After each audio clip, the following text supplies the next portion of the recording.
रामेश्वर गटकळ यांचे गटकळ करिअर अकादमी स्पर्धा परीक्षा मार्गदर्शन केंद्र नवीन पोलीस भरती 29 जूनपासून सुरू. Satona road, Selu. Gatkal career academy. Alandi ते पंढरपूर मार्गावर विठ्ठल नामाचा गजर करत पंढरीच्या दिशेने पाऊले टाकत असताना 3 महिला भाविकावर काळाने क्रूर घातला.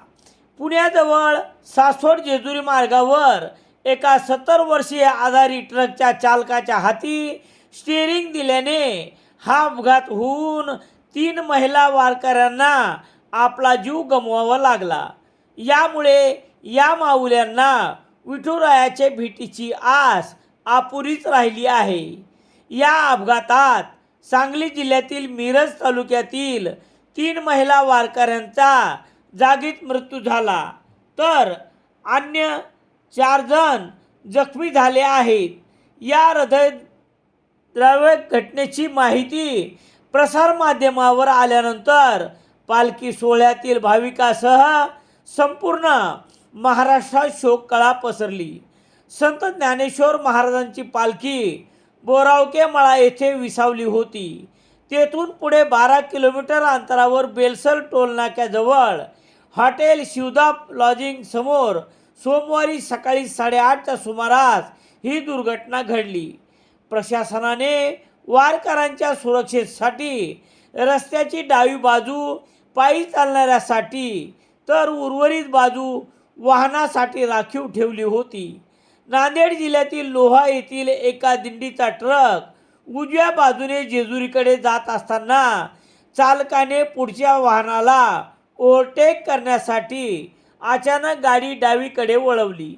दुर्दैवाने चालकाचे ट्रकवरील नियंत्रण सुटल्याने या ट्रकने महिला वारकऱ्यांना जोराची धडक दिली.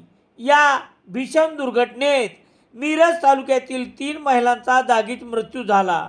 याशिवाय अन्य 4 महिला गंभीर जखमी झाल्या असून त्यांना जेजुरी येथील अतिदक्षता विभागात दाखल करण्यात आले आहे.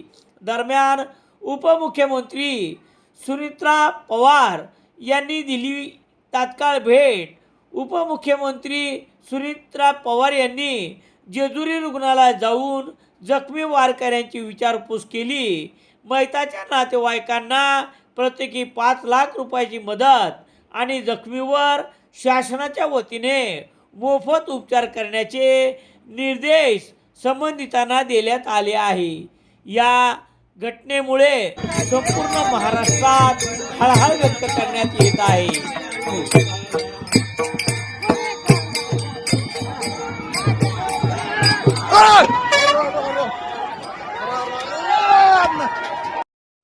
सेलू शहरात सर्व प्रकारचे दैनिके घरपोच मिळण्यासाठी संपर्क Balaji newspaper agency, bus stand, Selu.